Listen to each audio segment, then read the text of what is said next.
सफलता आपका परिचय दुनिया के सामने कराएगी और असफलता दुनिया का परिचय आपसे करा देगी।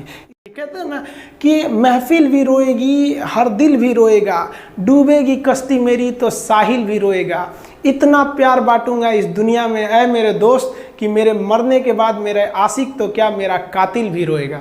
और दुनिया में ना किसी भी समस्या है भाई, उसका सबसे अच्छा एक टोल फ्री नंबर है। दुनिया की कोई भी समस्या का सबसे टोल फ्री नंबर है दोस्त। एक बढ़िया दोस्त बनाओ भाई, 2-4 लोगों का, और उनसे ही आप पढ़ाई लिखाई हर तरह के डिस्कस करते रहो। दोस्त से बढ़िया टोल फ्री नंबर कोई नहीं है, हर चीज़ का इलाज है। और कुछ दोस्त जिंदगी में तो ऐसे बनाओ ना जो आपकी प्रॉब्लम को वैसे ही समझ जाए जैसे डॉक्टर की लिखावट मेडिकल स्टोर वाला पढ़ लेता है। और एक बात और, ये जो अच्छी किताबें होती हैं और अच्छे दोस्त होते हैं ना, जल्दी समझ में नहीं आते हैं, लेकिन इसलिए दोस्ती बहुत अच्छे सोच समझ के कीजिएगा। क्योंकि कहा जाता है कि एक आम 10 आम को सड़ा सकता है, लेकिन 10 अच्छा आम एक सड़े हुए आम को कभी ठीक नहीं कर सकते हैं। इसलिए अगर आपको कोई आपके सर्किल में, कोई आपके करियर में कोई बाधा आता है तो तुरंत बाहर कीजिए, उनसे कोई इग्नोर मत कीजिए।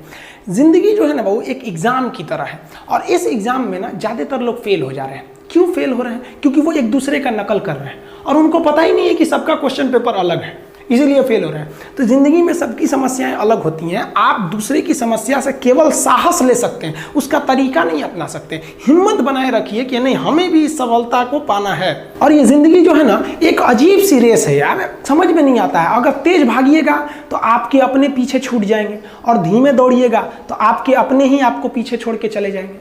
इसलिए जिंदगी की रफ्तार इतनी बनाए रखो यार कि भले दुश्मन आगे निकल जाए लेकिन एक दोस्त पीछे नहीं छूटना चाहिए।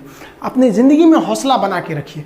पतंग को पता होता है कि उसका अंत एक कचड़े में जाकर होगा, लेकिन उससे पहले उसे आसमान छूकर दिखाना होता है। पहाड़ों को चीरते हुए जब नदी निकलती है ना तो कभी नहीं पूछती है कि समुंदर अभी कितना दूर है, और नदी में गिरने से तो कभी किसी की मौत नहीं होती है। मरता तो वही है जिसे तैरना नहीं आता है।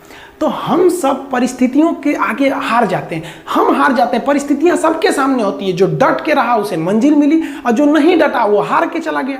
जब हमारे पास परिस्थितियां आती हैं, हम घिर जाते हैं चारों ओर से, तो हम परिस्थितियों को दोष देने लगते हैं, न कि उस परिस्थितियों से निकलते हैं। कोई मस्जिद जाता है, कोई मंदिर जाता है, कभी सोचा है भगवान को कितना बुरा लगता होगा? सोचते होंगे कि बंदा केवल हमसे मांगने ही आता है। यार कभी मिलने भी आया करो। हमको तो लगता है किसी दिन भगवान निकल के बोलेंगे कि यार केवल तुम लोग हमसे मांगने ही आते हो, कभी मिलने भी आया करो। तो भगवान से या अल्लाह से सबसे एक दुआ मांगिए कि आप हमको मुसीबत देना है, आप दीजिए। आप जिस तरह से हमें खुशी देते हैं उसी तरह से हम आपके दिए गए दुखों को भी अपनाएंगे, लेकिन हाँ, उस दुख से लड़ने की हिम्मत भी जरूर दीजिएगा। और सबको अपने अपने कर्मों का पता होता है, यूं ही गंगा किनारे इतनी भीड़ नहीं लगी रहती।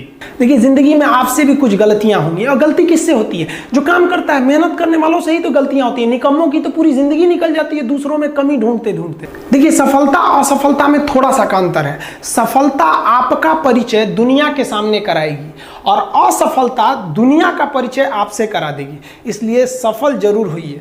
देखिए 97% लोग जो है ना वो थक के किसी काम को छोड़ देते हैं, और जिंदगी भर उन 3% लोगों के लिए काम करने लगते हैं जो कभी भी हार नहीं मानते हैं। मेहनत बता देता है कि परिणाम कैसे मिलेगा, वरना परिणाम तो बताता ही है कि आपका मेहनत कैसा था। कुछ लोगों को लगता है कि उनके पिताजी बहुत पहुंच वाले हैं, दादाजी बहुत पहुंच वाले हैं, तो उनकी बदौलत हमें कोई काम मिल जाएगा, कोई जॉब मिल जाएगा। तो कोई ये बहुत बड़ी बात नहीं है। पहचान से मिला काम बहुत देर तक नहीं रहती है, लेकिन काम से मिलने वाली पहचान आजीवन रहती है। हम स्टूडेंट्स को कहना चाहेंगे, आजकल स्टूडेंट्स को पता नहीं क्या हो गया है ना, सोचना वो लड़की के पीछे पगलाया है, कहता है कि लव हो गया। भाई दुनिया में लव नहीं होता है किसी से, ये एक अट्रैक्शन है सबको। मान लीजिए मेल है तो उसे फीमेल से होगा, फीमेल से है तो उसे मेल से होगा। तो कोई कैसे कहेगा कि हम तुम्हारी ओर अट्रैक्ट हो रहे हैं? तो उसको छुपाने के लिए कहता है हमको लव हो गया। भैया लव अब नहीं हो गया। अगर आपसे कोई कहता है ना कि आपको वो आपसे ट्रू लव करता है, तो उससे कहिएगा कि हमको अभी मेरा किडनी खराब हो गया, 1 लाख रुपए की ज़रूरत है, नहीं देगा। लेकिन आप अपने माता पिता से कहिएगा कि हमको 1 लाख की ज़रूरत है, और रियल में भी अगर हो जाएगा तो वो अपना शरीर बेच देंगे आपके लिए, लेकिन वो नहीं बेचेंगे। ये होता है लव। लेकिन लोग अट्रैक्शन को लव कहते हैं, उसके लिए पूरी ज़िंदगी बर्बाद कर देते हैं। ये सब बाबू गलत चीज़ है। जो आप अपना देखिए, आप अपना करियर छोड़ के अगर इस सब चीज़ में जाइएगा तो पूरी लाइफ बर्बाद हो जाएगी। आप जो रिश्ता खोजते हैं अपना कॉलेज में, कोचिंग में, ये सब परमानेंट रिश्ते नहीं हो सकते हैं। हाँ, अगर आप गर्लफ्रेंड से शादी करेंगे तो ये आपके लिए बेस्ट लड़की होगी। लेकिन माँ बाप जो ढूंढ के लाएंगे, जो भगवान आपके लिए बनाया है, वो लड़की आपके लिए यूनिक होगी। If you will best you will number one, and if you will unique you will only one. तो याद रखिएगा, जो भगवान आपको बना के जोड़ता है ना, वो रिश्ता सबसे अच्छा होता है। अपने माँ बाप को देखिए ना, क्या झगड़े नहीं हुए, लेकिन आज भी वो लोग एक साथ रहते हैं। लेकिन फिर भी आप देखिए, आजकल के जो वेस्टर्न कल्चर आ गया है, क्या वेस्टर्न कल्चर हो गया समझ में नहीं आता है। प्यार और छोहाड़ा, इसकी ज़िंदगी ना 1 साल होती है, 1 साल में ही खराब हो जाता है। ये वेस्टर्न कल्चर है, हमारी भारत की संस्कृति नहीं है। हम गर्व करते हैं, हमें अहंकार है, हमें गुरूर है अपने भारत की संस्कृति पर, जहाँ एक छोटी सी बच्ची भी गुड़िया खरीदती है ना, तो उसके लिए दुपट्टा खरीदती है।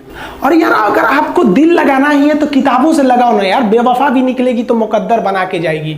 दिन ना सबके लिए 24 घंटा का होता है, ऐसा नहीं है कि आपको अलग से वक्त मिलेगा, लेकिन इसी 24 घंटे में किसी को प्यार करके पति बनने का शौक है, तो किसी को मेहनत करके करोड़पति बनने का शौक है। तो आप डिसाइड करिए आपको क्या बनना है, क्योंकि बरसों बाद जब लोग ये मिलेंगे ना आपसे, तो ये नहीं पूछेंगे कि कितनी गर्लफ्रेंड है, लोग पूछेंगे कमाता कितना है, हैसियत कितनी है तुम्हारी। ये दुनिया का उसूल है कि लोग कभी भी आपसे खैरियत नहीं, आपकी हैसियत पूछते हैं। लोग एक दूसरे से वादा करते हैं कि तुम्हारा जिंदगी भर साथ निभाएंगे, कोई किसी का साथ नहीं निभाता है। लोग अर्थी और जनाजा भी ले जाते हैं ना 2 कदम, तो कंधे बदल बदल के ले जाते हैं, जबकि पता है कि आखिरी मुलाकात है। लोग यहाँ कंधा बदल बदल के ले जा रहे हैं।